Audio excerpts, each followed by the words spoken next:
சக்தி தேவி கருமாரியம்மா மணியையா முடிமீது தரித்து வெள்ளி செவ்வாய் ஞாயிறு பொழுதிலே ஓம்காரமாகவே குறியுரைத்து வருகிறாள். என் அன்னையை வர்ணிக்கப் போகிறோம். எப்படி வருகிறாள்? அம்மா உன்னை சரணாயிட்டு அம்மா உன்னை நான் அழைக்க, அம்மா நான் அழைக்க சிவசங்கரிய கருமாரி வந்தீரம்மா.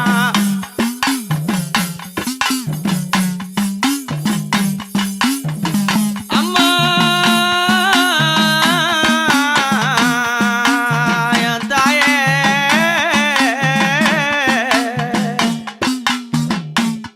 அம்மா